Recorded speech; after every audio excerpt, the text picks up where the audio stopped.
अहम खबर आपको दें कि आईनी और कानूनी माहिरीन का कहना है कि सेनेट में करारदाद मंजूर होने के बावजूद इलेक्शन मुलतवी होने का इम्कान नहीं है। माहिरीन के मुताबिक सेनेट करारदाद इलेक्शन मुलतवी कराने के लिए कानून नहीं, करारदाद ऐवान में मौजूद नुमाइंदों की राय है। बात करते हैं डॉन न्यूज़ के नुमाइंदे इरफान सदुज़ई हमारे साथ मौजूद है। इरफान सदुज़ई, बताइएगा मजीद क्या तफसीलात सामने आ रही है, माहिर कानून का क्या कहना है इस हवाले से? जी, सेनेट का इजलास गैर मुअय्यना मुद्दत के लिए मुलतवी कर दिया गया है, जिसमें करारदाद मंजूर की है कि सेनेट के इंतखाबात जो है वो फिल वक्त मुलतवी किए जाए और इलेक्शन कमीशन को कहा गया है कि इलेक्शन का नया शेड्यूल जारी करे और इस शेड्यूल को फिल फौर मुलतवी करे। बुनियादी तौर पे हाउस के अंदर ये जो करारदाद पास की गई है, ये जितने भी सेनेटर्स मौजूद हैं या सियासी जमातों के जो रहनुमा हैं या उनकी नुमाइंदगी कर रहे हैं, ये उनकी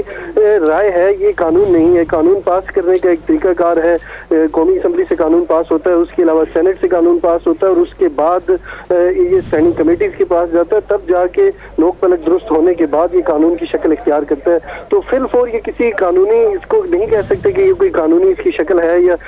इसके जो ऑर्डर्स हैं वो इलेक्शन कमीशन के ऊपर लागू होंगे या किसी भी आईनी इदारे के ऊपर। ये बज़ाहिर एक ओपिनियन है जो सेनेटर्स हैं उनकी जानिब से। उन्होंने इस करारदाद में जो जवाब बनाया है उसमें ये कहा है कि मौसम जो है वो सख्त सर्द होगा मुल्क के कुछ हिस्सों में, खास करके जो नॉर्थ का एरिया है इसमें, और इसके अलावा बलूचिस्तान के इलाके के हवाले से भी उन्होंने कहा है कि सर्दी होगी तो यहाँ पे भी वोट डालना मुश्किल होगा और टर्न आउट जो है वो कम हो सकता है। इसके अलावा उन्होंने सिक्योरिटी का भी इसमें जिक्र किया है, कहा है कि कुछ जो सियासी रहनुमा हैं उन्हें शदीद सिक्योरिटी थ्रेट्स है, खास करके मौलाना फजल रहमान के हवाले से और एमल वली खान के हवाले से कहा गया है कि उन्हें ज़ाती तौर पर सिक्योरिटी थ्रेट्स हैं और ऐसी सूरत में सियासी रहनुमाओं और सियासी जमातों के लिए इलेक्शन कैंपेन करना, जुलूस करना, इसके अलावा कॉर्नर मीटिंग्स का इनेकाद करना ये इंतहाई मुश्किल होगा और ये सेफ्टी नहीं होगी इसमें जितने भी लोग शरीक होंगे। तो ये करारदाद आज मंजूर की है, लेकिन इस करारदाद की कोई कानूनी हैसियत नहीं है अभी तक। जी।